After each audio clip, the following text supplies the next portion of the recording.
In the previous video, we learned synchronous versus asynchronous JavaScript. Now it's finally time to understand promises and async await combination.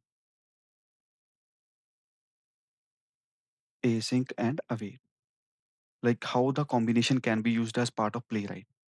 So there are some most important concepts in modern JS. And if you want to learn Playwright, React, Node.js, and API testing, you must understand async JavaScript properly. Sometimes, JavaScript tasks take time, like API calls, database operations, when we load the file. So, and browser actions, page takes time to load. So instead of freezing the entire application, JavaScript handles them asynchronously. So when we say asynchronously, what is the meaning of that? Okay, let's understand this with the help of an example. So imagine you walk into a fast food restaurant and order a burger, right?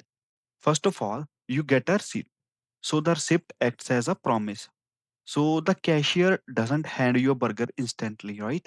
Instead, they give you a receipt with an order number. The receipt is a promise that you will get your food in the future. So what is the first thing is the promise, right? Promise is made that you will be delivered a burger. Then you have to wait, and that wait is similar to what is pending action in promise. And while the kitchen prepares your food, right, your order is pending. You don't just stand frozen at the counter. You can sit down, check your phone, or talk to a friend, or do anything, right? So you are waiting and doing some action side by side.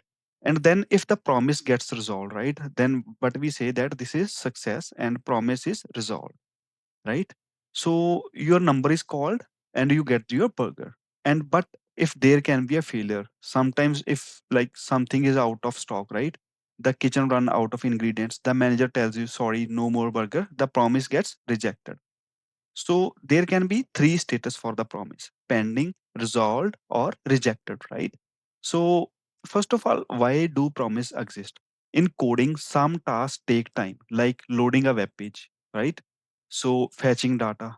So if JavaScript executed everything synchronously, line by line, without waiting, your whole browser or application would freeze solid while waiting for the web page to load, right? It cannot perform any other action. So promises allow JavaScript to start a long task in the background and move on to the other things while it waits. It cannot sit idle, right? So the performance will be low. If suppose it's stuck here, it's just waiting, not doing anything, right? So the performance will decrease a lot. So let's understand this with the help of example.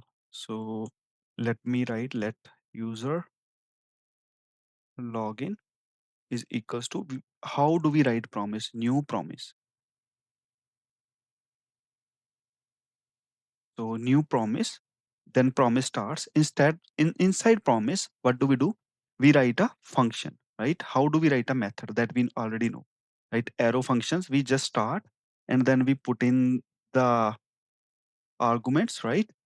It can be anything. Then we start the function with arrow key, and then inside curly braces, we write down our code. Okay. So let's say let password correct is equals to true, just for the sake of understanding, right? If password is correct, right? Then what it should do? It should resolve this, right? Then we are saying resolve this promise and say user is logged in, right? Here it's getting resolved. That is the first thing, right? And what if promise is not like it can be rejected, right? So after waiting, it has to be success or it has to be failure, right? So then we say that reject it, right? And say invalid password, right? So So if a password is correct, right, then we are sending resolve, else we are sending reject. So then we catch this promise, right? How we actually consume the promise. Then we say that, okay, what is our promise? User login. User login dot. Then there can be two things, right? The very first thing can be then, right? If then is there, right? So what we are saying is we are waiting for result over here and then, right? Then it will give us the result. So inside result, again arrow function, right? So we are saying console.log log the result over here. That is the very first thing, right? And what if promise fails, right? What happens on a failure? On failure, it should simply catch it. And then what it should do is inside catch, right? Here, we are just sending a error function, right? Then it should get a error, catch a error. And here we are simply console.log. We are consuming in the error. Both are same things. Like one is what happens if it resolves, right? This is resolve will be caught over here, and rejection will be caught over here. So this is how promise is consumed. First we declare the promise, right? Then we consume the promise. So while then and catch, they work perfectly fine, right? We don't have any issue with it. But chaining too many of them together makes your code look messy and hard to read. So often this is called a callback hell, right? So to fix this, modern JS introduced async and await. It is purely a cleaner and prettier way to write promises. It makes asynchronous code look like read normal and step by step is synchronous code, right? So first keyword is async. So async is like we put this before a function to tell JavaScript that expect asynchronous steps inside this function and always return a promise. Then we have await. Then we put await before a line of code or before when we call a function and wait for the specific promise to finish before moving to the next line. Let's understand this with the help of example. Suppose we have this async. First of all, we tell the function, right, that there will be await inside it. We can write any function, right? Here we are writing get data. So this function knows, right, something we I have to await for something, right? So let's say let result is equal to await, right? Await, then fetch data. I think this is what the name of the method was.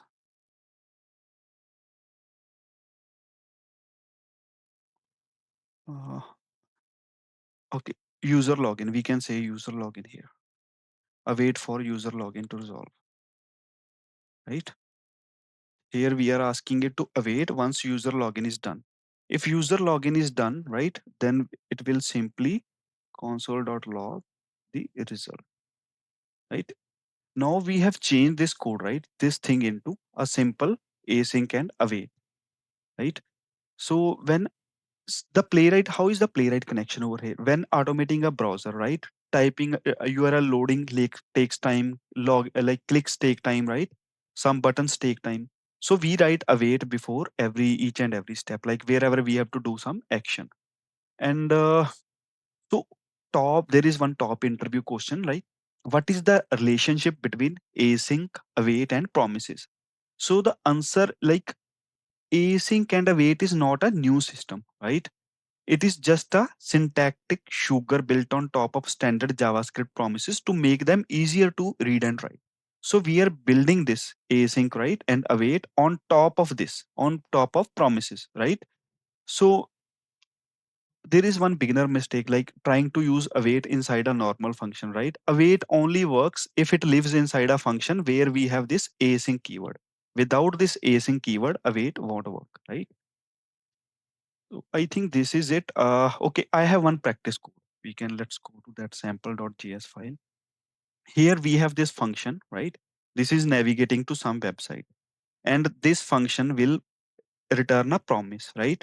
So, but it takes 1.5 seconds to return this, right? The page takes some time to load. It takes like some time to load, and then the promise is resolved, right? And then I have another function where I am submitting the credentials like username and password. So here, this is taking some time to log in, right? Either login can be pass or login can fail, right? If credentials are not valid. So either the promise gets resolved or it gets rejected, but it takes like 1 second, right? I just added timeout so that because I am not doing anything real over here. So how the automation test logic works, right? Okay, I run this login test. Okay. Here, what I will do is for the page status, I call this navigate to website method, right? This method. First of all, I navigate to that website. Once I navigate to that website, if navigation is success, right? I am just logging in the status, right? As I am using await here, right? So I have to use async on the function. Either then else await will not work, right? And then what I am trying to do is I am trying to enter in the login and password. I am again calling this submit credentials. So instead of writing the older way, which was like user login dot then that dot catch, right? I could have used here like submit credentials dot then, right, dot catch, right? If it fails then catch, else then, right, if it passes. So I could have done that also, but I am simply using this await, right? It's very easy. Just use await, call the function, and the function, it has to be called inside a async function, right? Just two steps, and it has made our code very easier, right? And what if it fails, right? If it fails, like then I'm catching that error over here. Okay, here it failed, right? I'm just catching. So try and catch will do its work if it fails. So let's run this. So first of all, what I'm doing is I am sending in the wrong credentials like 123. So it will check like, are the credentials equal to secret 123? No, right? It's not equal. Then it will send a rejection for this promise, right? But this promise, it will always pass, right? Here we don't have any if or else, right? We are not resolving it or rejecting it, just waiting over here. So this one is just doing the waiting, and this one is doing both waiting, resolving, and rejecting it, right? So let me run this code. See, first of all, it waited for the automation test to start, right? Here I called run login test. It went here, and then it immediately started this line because it works synchronously.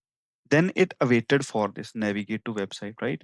Navigate to website took 1.5 seconds. It navigated, but it waited for this action to complete because we have await over here, right? And then we are sending in the status. Okay, typing in username and password, it passed and we sent in. Then it went to inside try, right? It is typing username and password. Here login status, right?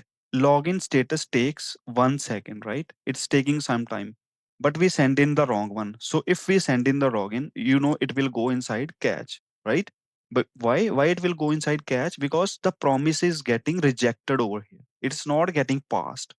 So promise got rejected and it logged in the error, like invalid password entered, right? So where this error is coming, this is coming from here, right?